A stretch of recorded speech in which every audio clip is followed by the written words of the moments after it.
Welcome to lecture 5 of the course Structural Reliability conducted by the PMRF ISSS teaching program. I am Trisha Chakraborty, a second year PhD student at the Indian Institute of Science, Bangalore. This is the second last lecture of this course, and the last one is tomorrow evening. I'll start with a brief recap of the topics that we have covered and wish to cover today and tomorrow. In the first lecture, we looked at a review of probability theory, which is very relevant to this course, almost a prerequisite because when we are modeling structures to carry out reliability analysis, we often have to model some parameters as random variables that are defined by a statistical distribution, some mean, a variance, or and so on. So it is important to have a good knowledge in statistics, especially the different kinds of distributions that may be employed to model the parameters and the properties that helps us in calculating the reliability.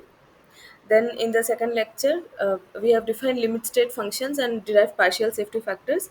Limit state functions are uh, expressed in the format of capacity minus demand greater than equal to zero. That means that the limit state is in a favorable condition. There is a capacity is greater than the demand. They have to be expressed in same units, of course. And capacity minus demand, this being less than zero, is what we call our domain of failure, because for and limit states define each mode of failure of a structure, and there can be multiple of them.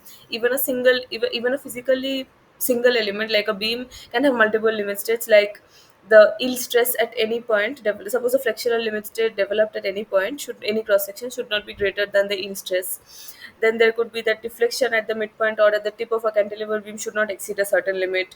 Then we can write something regarding the shear stress and so on.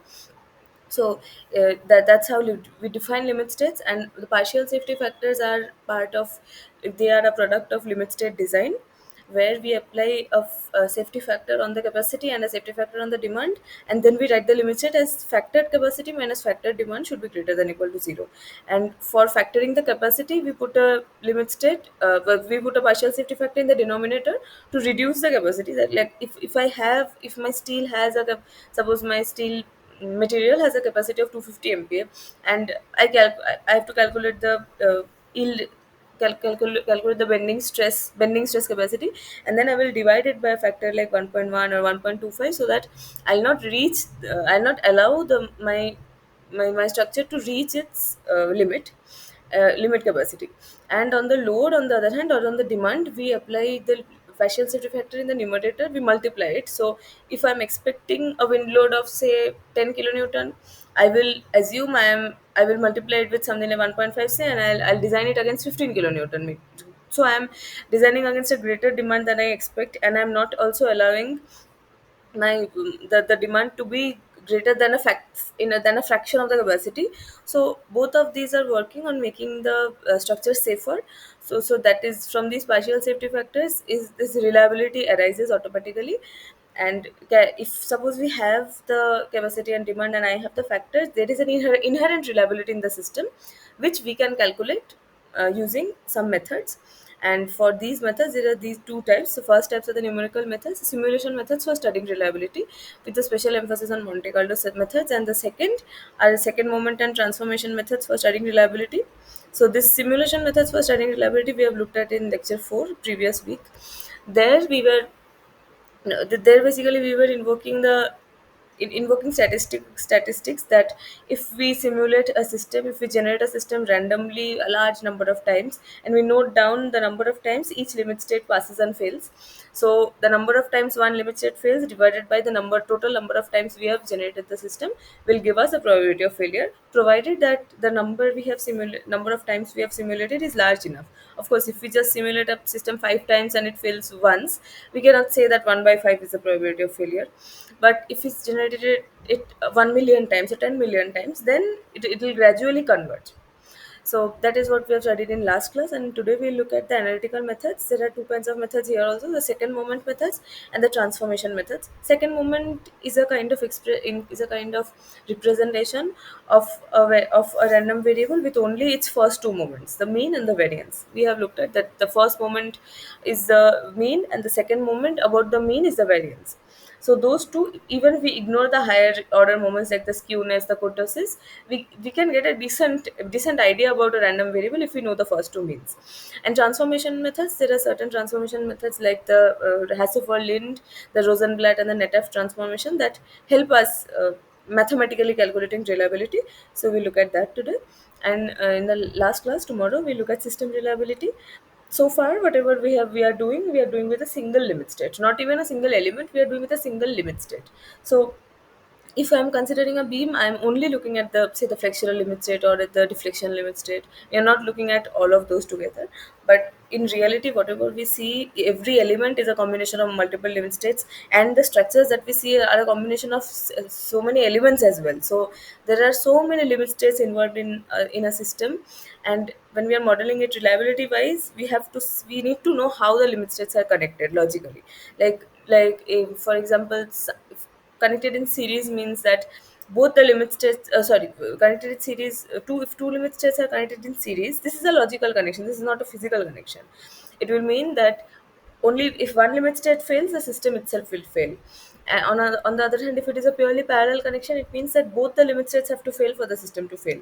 And most limit state connections are a combination of the two, because there are so many number of limit states. So we look at that next class. These are the modules. Module 1 was covered in the first week, 18th and 19th September. Review of probability theory, measures of structural reliability, partial safety factors, and the limit state function. Module 2 was previous week, types of uncertainty and the risk assessment, probability of failure. These parts were theoretically understanding reliability, and then we moved on to integration and simulation methods with a special emphasis on Monte Carlo method and variance reduction. So now Monte Carlo method, as we have talked, it's a very computationally expensive process because we have to simulate the system such a large number of times, and we have to solve the system every time, and that itself takes a lot of time because the system, so even solving a system for once can be time taking, because for example, in some black box solvers like Abacus or ANSYS, there is sometimes our systems goes on for hours. So imagine simulating that 10 million times. It will be very computationally expensive and time consuming. For that, to counter that, there have been some variance reduction techniques developed, like Latin hypercube sampling, importance sampling, so that we can get a decent estimate of reliability even with a smaller number of simulations. Today, module 3, second moment transform and transformation methods, Hasse-Lind, NetF, and Rosenblatt transformation, form and SORM, which are first order reliability methods and second order reliability methods. And tomorrow, module 4 is system reliability, load material and system modeling, series and parallel system, and response surfaces. And as I mentioned before, the focus on there is a special focus on application of reliability methods of civil engineering in this course. So most of the examples I give, or most of the worked out examples we see here, will be specific to the application of civil engineering, because firstly, reliability is like in civil engineering, reliability is a very important area. So one of the major applications of reliability is in civil engineering, and of course to mechanical and aerospace engineering is also needs reliability studies. But I'm a civil engineer, so that's how I've designed the course, and it is called, this area is called risk and reliability. So today's lecture 5 is second moment and transformation methods.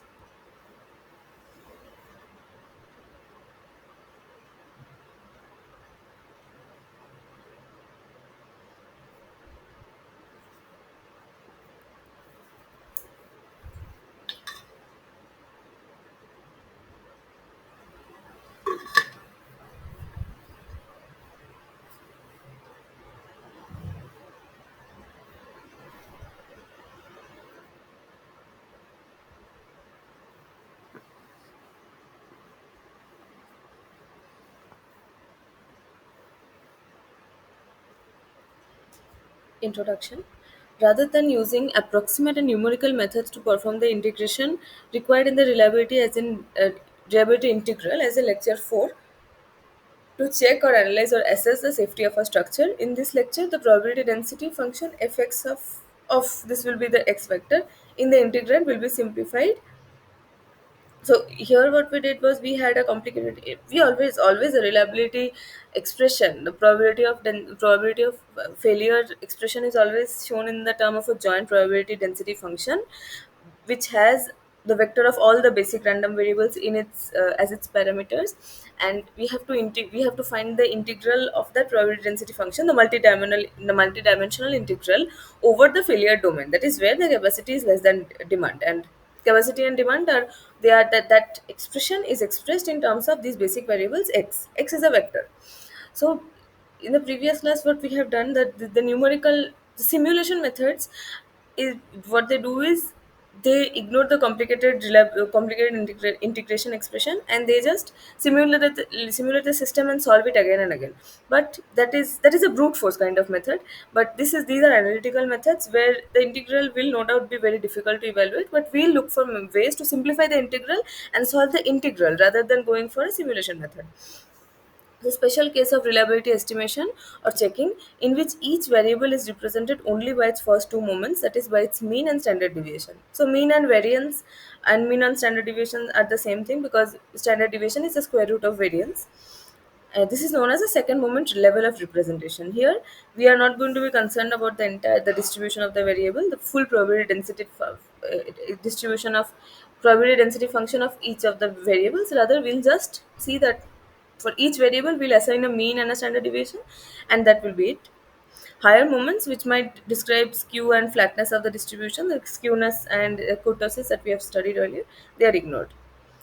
The concepts of second moment, when resistance R and the load effect S are each second moment random variables, such as having normal distributions, the limit state equation is the safety margin Z equal to R minus S, and that we know that R minus S is like resistance minus load, that the load effect. That is how we describe the limit state function, and the probability of failure PF is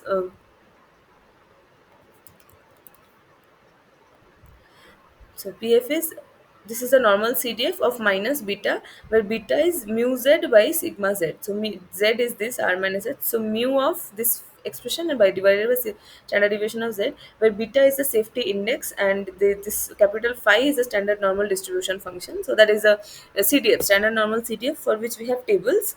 So corresponding to every value inside, we have a value in those tables. Beta is a measure in standard deviation sigma z units of the distance that the mean sigma z is away from the origin z equal to 0. So see, what means is z is R minus S. So the greater z is, the safer we are, because the larger the resistance is compared to the load, we will be safer. And so beta is my reliability index. So with beta is of the order of 2, 3, 4. So the larger the beta is, the larger is the safety of the reliability. So technically here beta is a measure in standard deviation units of the distance that the mean sigma z is away from the origin z equal to 0. I think this should be mu here.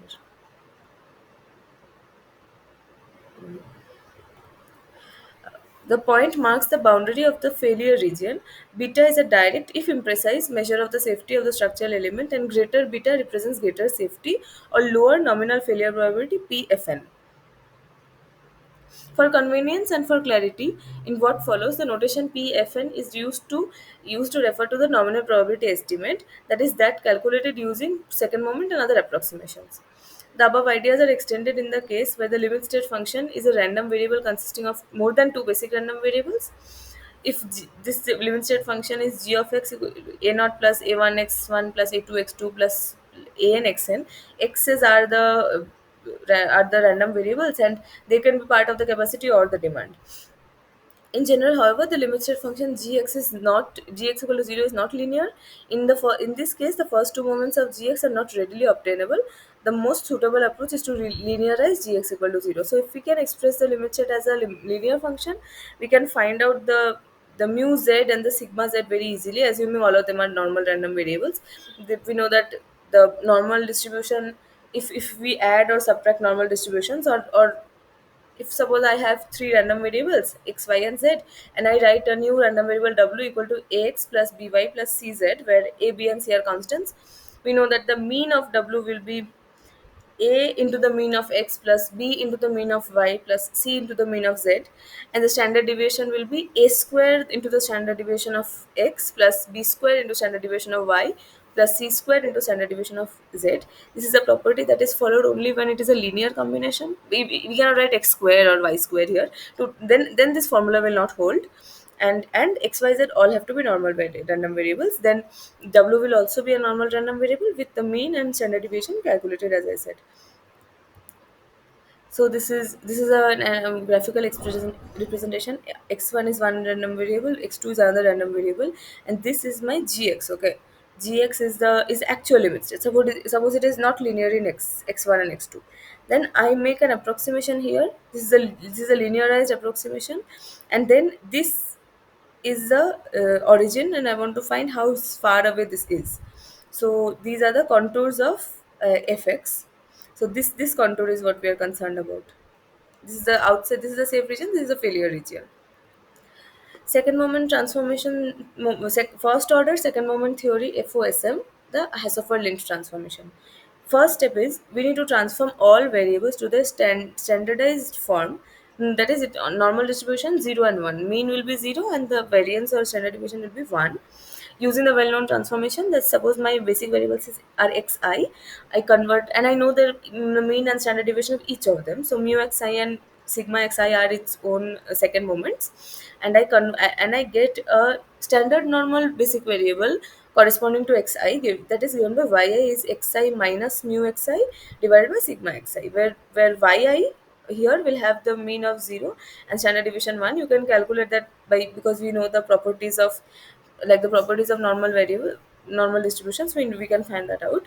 As a result of applying this transformation to each basic variable xi, the unit of measurement in any direction in the y space will be sigma yi equal to 1 in any direction. In this space, the joint probability density function fy of y is a standardized multivariate normal, so well-known properties can be applied. So the probability density function in the x space was uh, was a was a like a multivariate normal distribution, but yi is a multivariate standard normal distribution. So there are several properties that we already know and that we can apply, so that makes the calculation easier. And so far we have done nothing wrong, we have just made a basic transformation of variable. Linear limit state function, special case, the limit state function is linear. So suppose example gx equal to x1 minus x2. So here I have, even if I have a linear, even if I have a non-linear limit state, which is what we'll generally have, we make an approximation like this. So in here where the approximation has been made is that gl is x1 minus x2. So transformation, the joint probability density function fx equal to fx to fy of y shown in the transform y1 y2 space. So what was done here is this is my limit state in the x1 x2 space, and this is the same limit state in the y1 y2 space. So it is like this. So sorry, like this. This is the linear, this is a non-linear limit state. We make an approximation here that gy equal to 0, that is linear, and this is my safe region, this is my failed region. This side is failure and this side is safety. So the mean point will be inside at the origin of y1 y2. Here the mean was somewhere here. So this was this point, the center of these ellipses is mu, is x1 is mu x1 and x2 is mu x2. But if we can shift the mean to the origin, that this becomes easier and all these ellipses become circles. So the origin is actually at the mean, because y1 and y2 both have mean 0, and then this circle is what we are concerned about.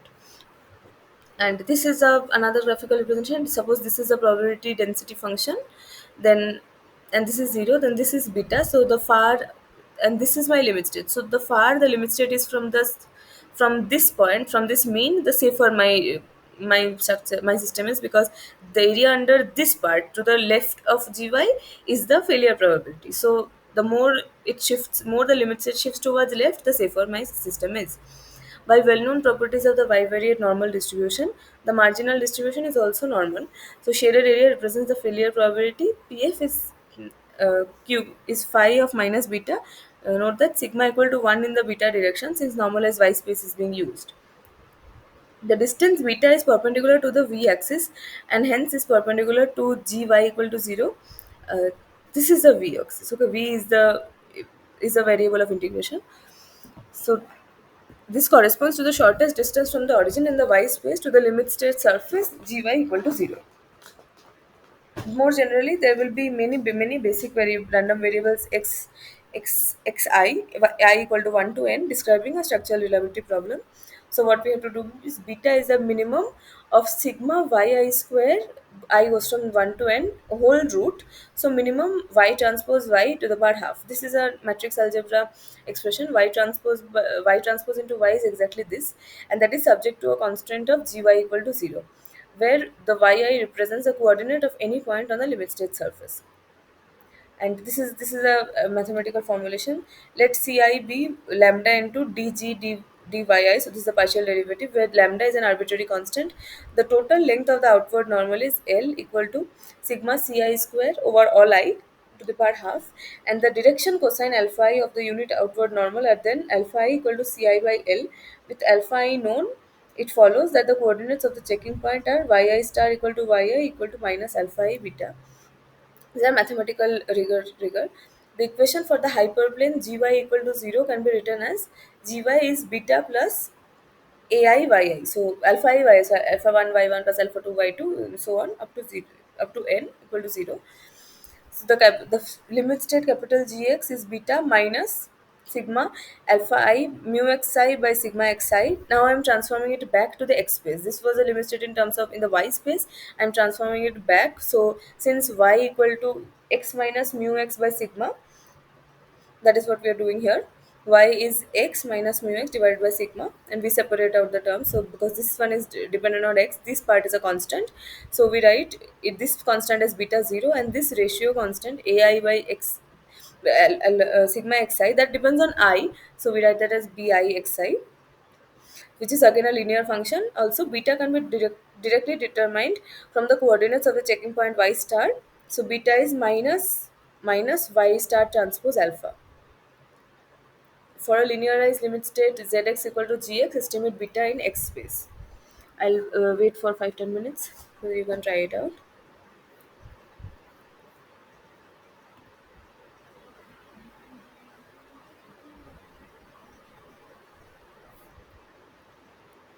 So these are the theory that would be needed.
Okay, we'll look at the solution. Mu g is equal to beta g plus sigma bi mu xi. I goes to from 1 to n equal to beta, and sigma g, that is this expression, sigma bi squares, uh, bi square sigma xi square summed over 1 I equal to 1 to n to the power half, it should be 0, and beta I, as we have seen in the previous slide, is alpha I by sigma xi. So that beta x is mu g by sigma g equal to beta. It follows easily that mu small g is the expression, is the limit written in the y space, capital G is that written in the x space, equal to mu small g equal to beta, and sigma g equal to sigma g equal to 1. Hence beta does not depend on the space used. This independence is true if and only if gx is a linear function. The safety index beta derived in this manner is sometimes referred to as a geometric safety index for obvious reason. And this is like it does not depend on space, and this is a property, useful property that can be used if the limit state is linear, or if we can make a linear approximation of it. Sensitivity factor and gradient projection. The direction cosines alpha I represent the sensitivity of the standardized limit state function gy at y star to changes in y. So when y changes, how much does when each y changes, like each or the y vector, when it changes, how much does the how much does the limit state function change. So important practical application is if sensitivity of alpha I to yi say is low, there is little need to be very accurate about the determination of yi. Also, it will signal that if necessary, yi may be treated as deterministic rather than a random variable. It reduces the dimensionality of the space of random variables. So if I see that whatever, even if I see that even large changes in yi brings a little change in the in the limit state function, then we don't need to model it. Then we don't need to incorporate that yi in the limit state. We can consider it deterministic at its mean value and remove it as a random variable. So that will reduce the dimensionality of the space of random variables. Every random variable we can eliminate helps. So this is Ci is alpha, Ci is lambda, sigma I g. This is the partial derivative at xi, and so this is my limit set function, and this is the gradient. Example 5.2. Consider a limit state function gy in a two-dimensional normal space y equal to y1 y2 given by gy is y1 minus 2y2 plus 10 equal to 0. This meets the requirement that gy equal to 0 for the safe state and gy less than equal to 0 for the failure state. So the checking point is point P star, which is a projection of the origin onto gy equal to 0 with perpendicular OP. This the origin from the origin to this perpendicular, a drop perpendicular is dropped from the origin onto this limit state, and this is my linear limit function in the y space. This is the y1 axis, this is the y2 axis. So this equation c1 equal to lambda dg dy1. So dg dy1 is 1 and dg dy2 is minus 2. So c1 is lambda and c2 is minus 2 lambda, and l is this is alpha 1, this is alpha 2. So L is lambda square, like L is the length of the square root, the sum of the square root, and square root of the squares of the sum, and then this is root 5. So alpha will be c1 by L and alpha 2 will be c2 by L. So that is 1 by root 5 and minus 2 by root 5. These are the direction cosines or the sensitivity factors. They are valid anywhere along the linear limit state function. It is not just at this point, it is valid across the entire limit state function. They represent the normal to the limit state function surface. We know that from basic maths. Note again that the direction of the normal is governed by the definition of gy and the mathematics of the planar surfaces. So I am calling this the failure region and this is the safe region. So this is the direction of the direction cosine. This side on the safe region. If it was reverse, if this would be the safe region and this would be the failure region, then the direction cosine will same magnitude wise, but they would be pointing outwards to this direction. Then checking the point y star is now minus beta by root 5 2 beta by root 5. Y star must be satisfying this equation, like the y star, since it lies on the limit state, it has to satisfy the limit state gy equal to 0. So gy star equal to 0, from that we get beta equal to 2 root 5. So y, so we can see that y changes in y2 have greater impact on beta than do changes in y1. for this special linear problem, of course, it would be have been as correct simply to put beta equal to mu g by sigma g. From that also we get that 0 minus 2 into 0 plus 10, that there is this limit state mean of the limit state divided by sigma y1 square plus 2 square into sigma y2 square. And since y1 y2 are standard normal variables, this is 1 square plus 2 square into 1 whole square, and root over the whole, so that is also 2 root 5. So from both sides, from the sensitivity point of view and from the simplified equation, we get the same reliability index. And magnitude wise, wait, see.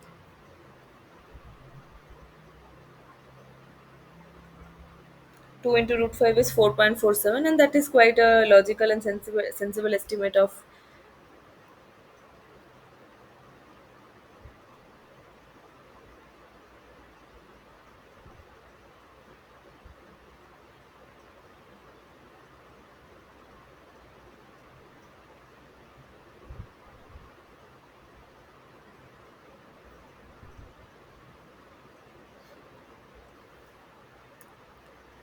Now so far, now we have looked at an idealized linear limit state function. Now we are going to look at a non-linear linear limit state function, which is the general case. The concepts and methods used for the case of a linear limit state equation can be used also when gy is non-linear. Again, the shortest distance beta from the origin to y star must be found subject to g y star equal to 0. How well a linear limit state function gy equal to 0 approximate to nonlinear function gy in terms of the nominal probability pfn of failure depends on the shape of gy equal to 0. If it is concave towards the origin, pfn is underestimated by the hyperplane approximation. Similarly, a complex function implies overestimation. So, in most cases, the point y star is not known a priori and must be determined. Y star is this point, okay, that from the origin, if we drop a perpendicular to a limit state. So, let's see a nonlinear limit state. So, this in the y state, in the y space, this is the y star point. This is the y star point. So if this is my limit state and this is the point closest to the origin, so that is my y star. And y star, we don't know that because we just know the linear, we just know my limit state, that could be linear or non-linear, and y star we have to estimate. So it is estimated like this using matrix algebra. I'm not going to go into the details. The slide can be accessed in the Google Drive. So this is just mathematical formality, and from that we can get the beta as an expression like this. The very simplified expression is minus the same as we got before, y star t into alpha, and alpha can be found out from this. For a two-dimensional problem, let the limit state function be.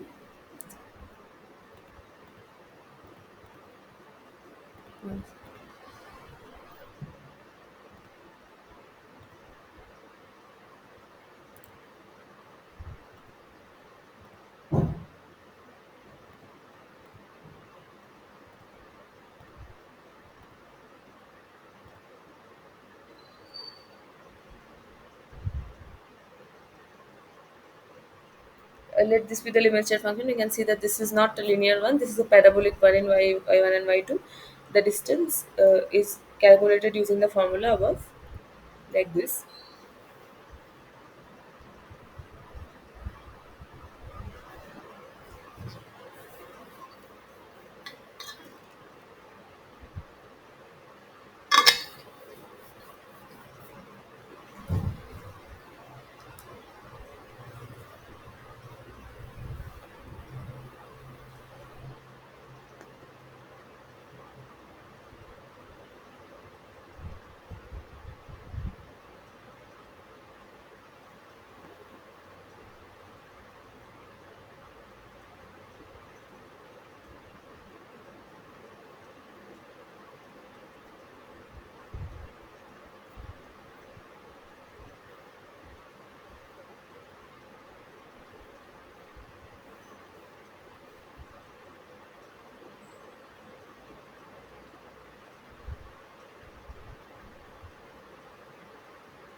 Nonlinear limit state function numerical solution.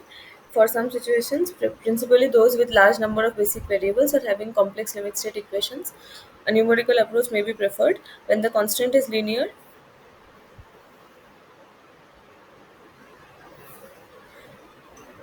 the problem is finding beta is essentially a quadratic programming function for which efficient computer algorithms exist. Again, I won't go into much detail of this. These are nitty-gritties of the topic subject. Interpretation of Fossum theory in a graphical terms.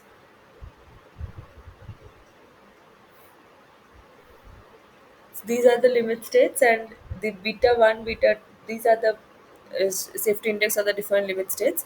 So if there is a limit state like this, then there is one this is concave, this is convex. For all of these we will get the same beta because we are approximating it with a linear hyperplane. This is a linear one, so the beta is unambiguous. Here also there is a non-linear, so this will be the beta 1. General limit state function probability bounds. So far, attention has been focused on a single limit state function, one that is linear, that is a linear function, and one that does not depart significantly from linearity, at least in the original X space. While such limit state functions are common in many practical approximations, it is appropriate to consider what will happen once the limit state function becomes highly nonlinear or becomes a piecewise function, or equivalently, there are a number of linear limit states governing the problem. It is appropriate to do this by focusing conceptually, mainly at this time, on bounds on the probability estimate. So there are some work in literature doing working on bounds or probability estimate and not actually finding out the exact beta value. So to allow the development on bounds of PF, we considered the phi n in expression. It is the n-dimensional standardized normal density function. Then PF would be a function of beta k for a given nonlinear limit state function k, uh, that is gy equal to 0. If the limit state function gy is linear and y is n-dimensional standard normal, it follows directly that pf equal to standard normal of minus beta, as we have talked about before. If gy equal to 0 is convex to the origin, this result is a lower bound on pf.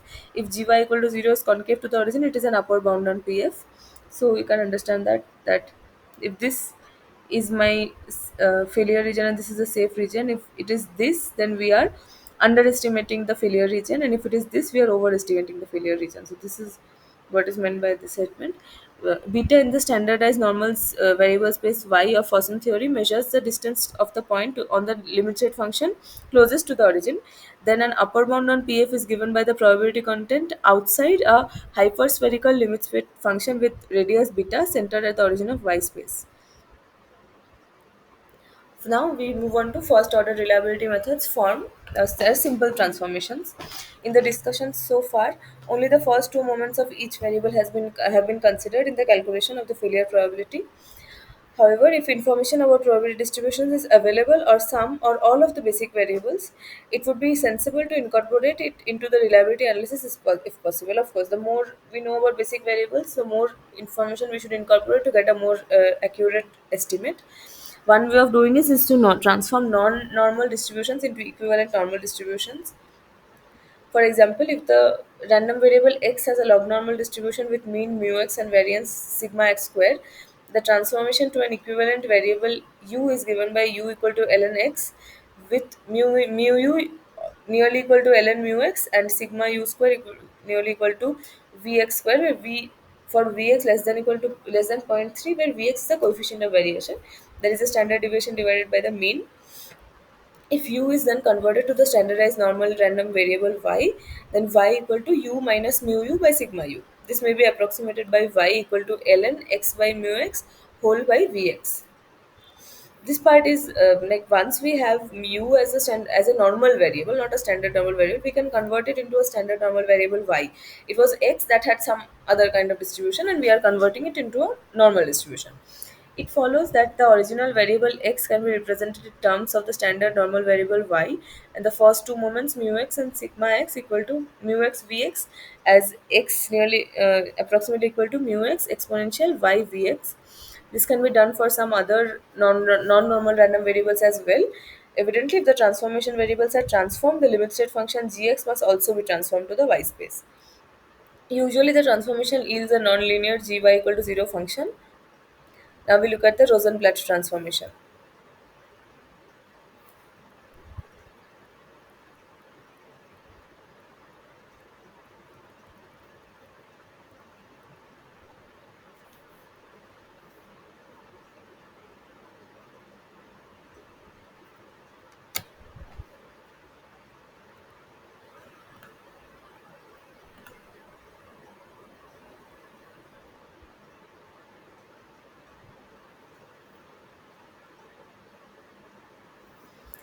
Consider a vector of uniformly distributed random variables denoted R.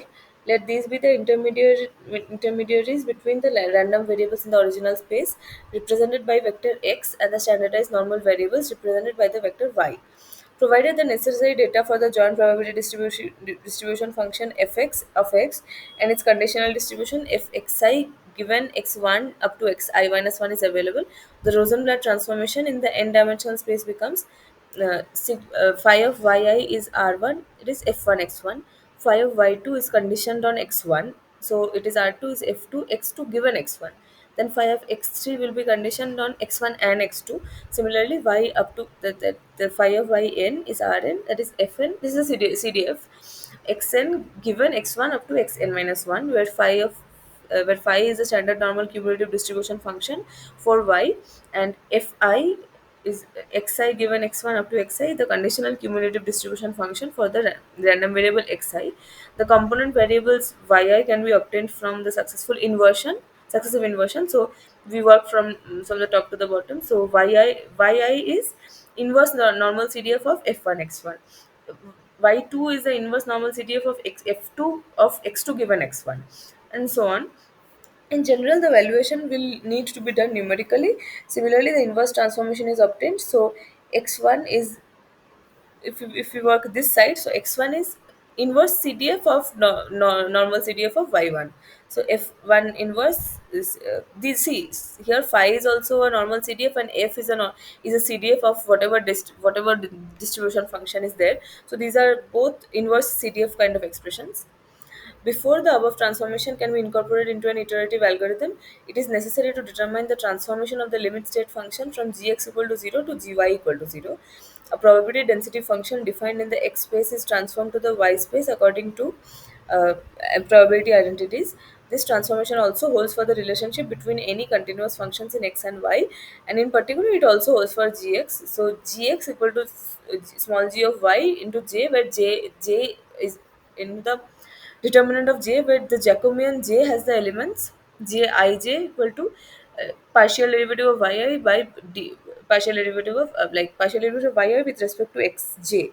This is a very standard probability expression. The differential may be evaluated by substituting for yi and then noting that partial derivative yi differential is phi of yi inverse dfi x1 given x1 up to xi minus 1. So this is the ijth element of the Jacobian, 1 by phi of yi and the del phi del x. Evidently phi less than j, this will be 0, and so j is lower triangular. This allows for the inverse j inverse to be obtained from j by back substitution. This is from how we calculate it. The concept is that this, so from this we will see that j is lower triangular. The components alpha I of the gradient gy are given, but this is not easily from with this equation, but this is not easily evaluated since usually no explicit expression for gy is available. However, it follows easily that the del of this limit state in x space by del xj is this is very simple. This is a chain rule, so that this is a vector of the partial derivatives of capital G with respect to the x's, and so it is the Jacobian multiplied by by the vector of partial derivatives of the G in y spaces by the with respect to the different y's, from which the components of the gradients dg dyi can be computed by matrix inversion. This allows the direction cosines alpha I to be evaluated. However, the earlier interpretation of alpha I as sensitive factor is not now necessarily valid. This is because yi have in general no direct physical meaning unless the basic variables are independent. Here we have imposed no condition for independence. This is an ATAF transformation. Let's see if I have this. Okay. So, are there any questions about the Rosenblatt transformation? It is a little difficult to grasp if you are hearing this for the first time.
It is another kind of transformation, the Natif transformation.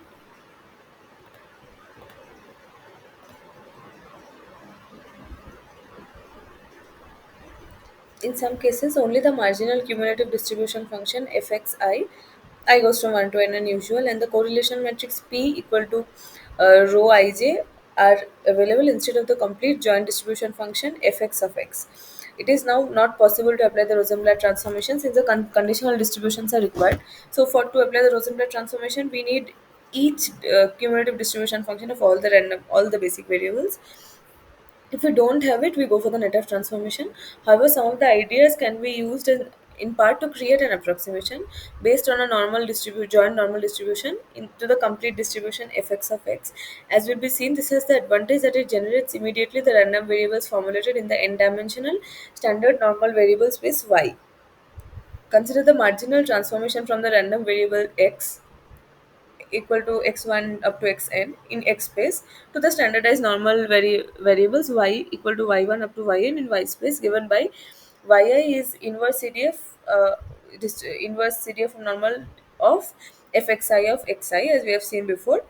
It is now assumed that y is jointly normal with n-dimensional standard normal probability density function phi n y into p dash y and p dash.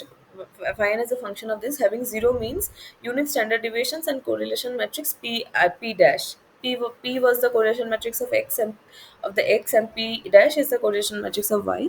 The Natraf transform that was discovered in 1962.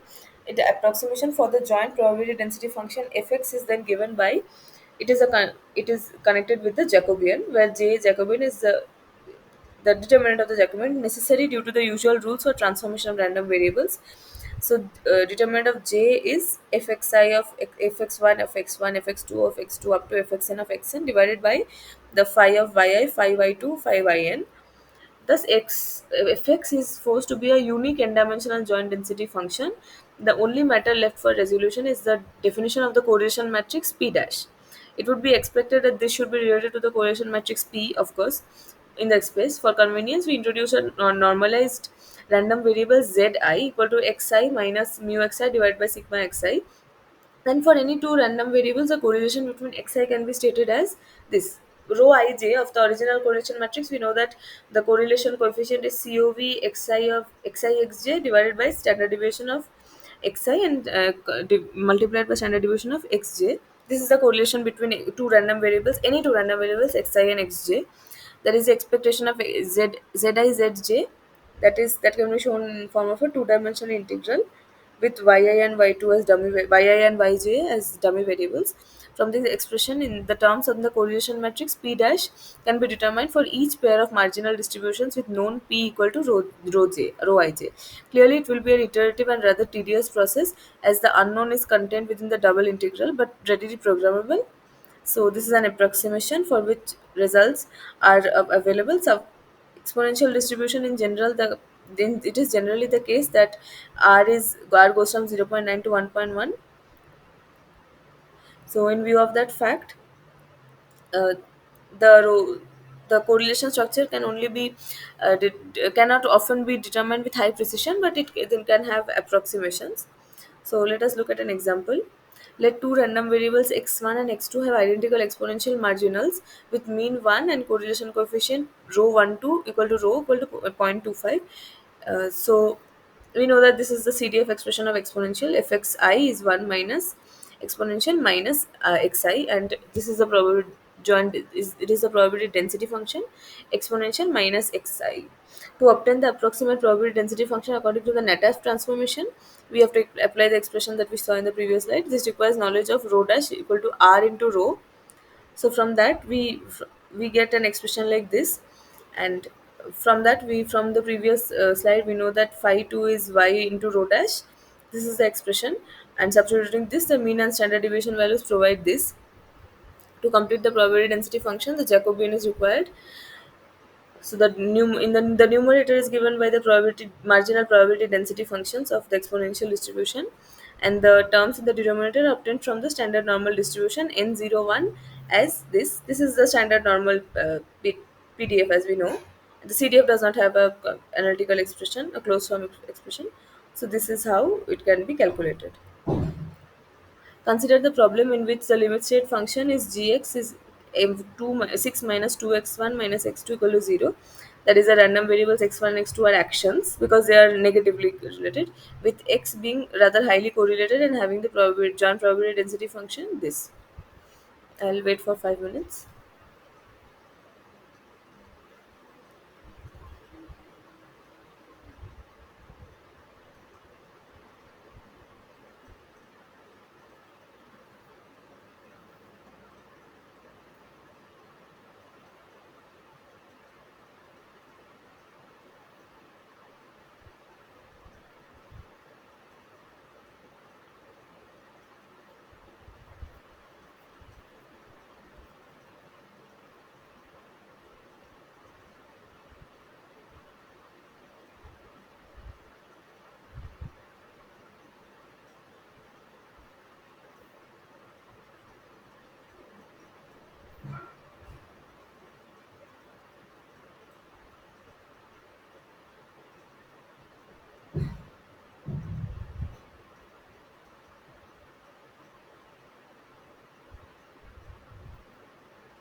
I'll wait for 2 more minutes.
So by approximate integration, it follows that the marginal probability density function x1 and x2. So we know that if we have the joint density function of x1 x2, we can integrate to get the marginal probability density function of x1. We can integrate it with respect to dx2 from minus infinity to plus infinity.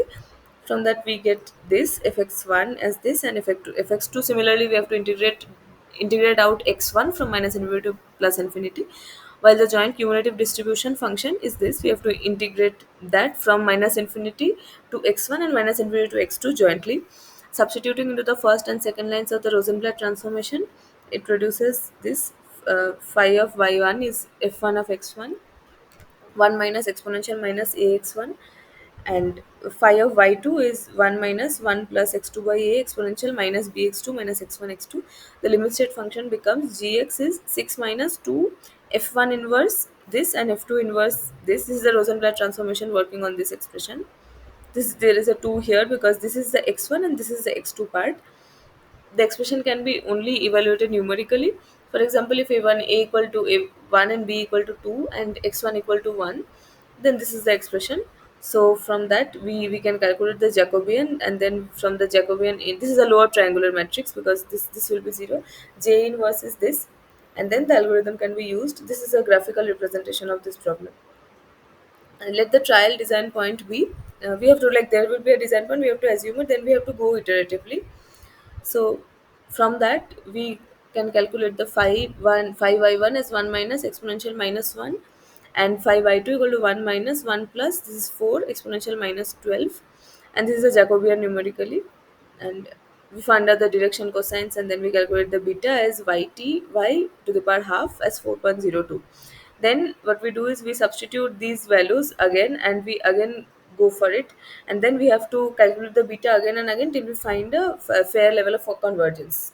So for after this we find that the beta increases a lot, but then somewhere it will go and become constant. So like the convergence, it won't become completely constant, but we can terminate the iteration when we see that the percentage difference between the betas of two consecutive steps is less than a certain percentage. So the number of iterations we have to do depends on the degree of accuracy that we want. We have to set that.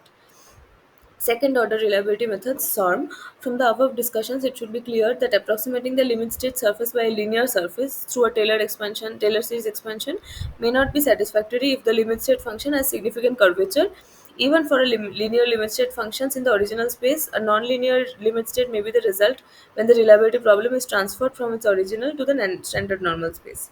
Since the use of a linear approximation for the limit state surface becomes less accurate as the limit state function becomes more curved, it would be expected that limit state curvature has a role in defining any simple surface used to approximate a nonlinear limit state function.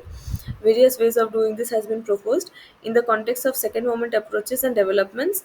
Methods to deal with nonlinearity of limit state functions have been termed second order methods. So the most common approach has been to fit a parabolic, quadratic, or a higher order surface to the actual surface centered at the checking point. So let's see graphically. So if this is my surface and this is a checking point, so this is the nearest point. Instead of approximating it linearly, we could make a parabolic or a higher order approximation. They will all be collectively termed as SORM. So this requires some decision about the extent of which the approximation is valid away from the checking point. The relationship between a first order linear approximation and a second order parabolic approximation at the checking point has been studied by particularly Dirk Urigian. He has worked a lot on SORM. He is supposed to have proposed the method in the 1980s. And finally, we will conclude with a brief application, like a brief study on the applications of form and SORM.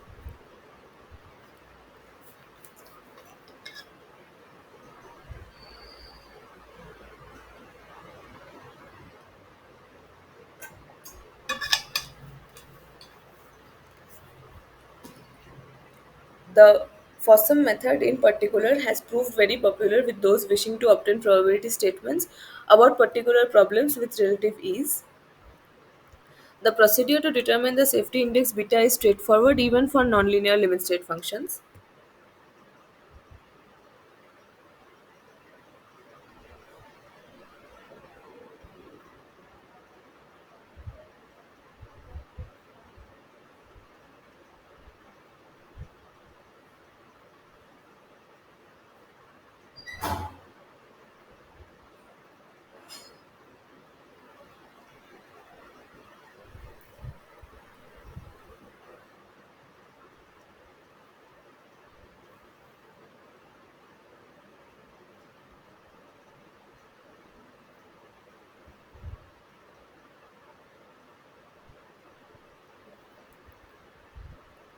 Once experience has been gained with the Fossum method, its extension to non-normal random variables, known as the first-order reliability method and sometimes form, is a natural step to incorporate distributional probability information. So this Fossum method works with the Hausdorff transformation that works only with when the basic variables x are approximated or taken to be normal random variables, but the form and SORM also work with non-normal random variables. It is only in rather extreme situations that difficulties arise or that the linearization of the transform limit state equation leads to grossly inaccurate results. Applications of the Fossum or form methods can be found a lot in the literature, although mainly for problems which relatively simple or with only a few limit state functions. How to deal with more complex systems will be discussed in lecture 6.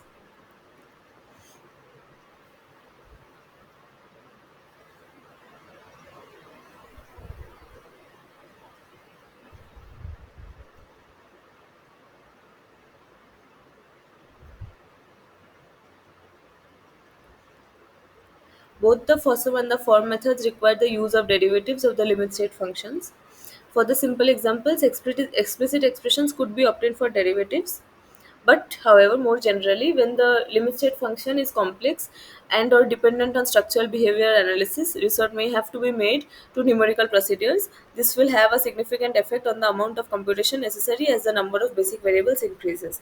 So the thing about form and SORM and the or the analytical methods is that it is very accurate and useful in the case of simple limit states with a less number of, like, a manageable number of basic variables like 3 or 4. But as the dimension increases and the complexity increases, it increasingly becomes impossible to calculate reliability by form. So we have to eventually Monte Carlo methods as a whole are more useful they they have a much larger domain of application, and in most practical structures this behavior won't be simple, right? The limit state expressions won't be simple, so Monte Carlo simulations in general have greater application. The concept of using a second moment representation to approximate a non-normal distribution function can be extended and improved by using approximating higher moments like the mu3, mu4. One such approach uses weighted system of second moment cumulative distribution functions to represent the non-normal distribution and to modify the limit state function approximately. These are research works. This is another research paper that Winterstein and Drake. Gerzer suggested also exploiting the information contained in the third and fourth moments. In this way, the deviations in the distribution tails obtained with fewer moments are reduced significantly. Further, it is possible to bypass the use of the Rosenblatt transformation by the use of Hermite polynomials. Finally, it is also possible to specify other safety indices from than beta, but generally, some researchers have proposed certain other safety indices, but beta, this reliability index beta, that is the normal CDF that is related through the normal CDF with the probability of failure, is by far the most widely accepted. So included in a lot of lot of design codes of the European standards, in the standards of America, the AISC, and all. So this is in most of the studies. It is most worthwhile to study about beta because that is what we will encounter in most cases. Okay, so that brings us to the end of this class. Are there any questions?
Okay, then I will end the class.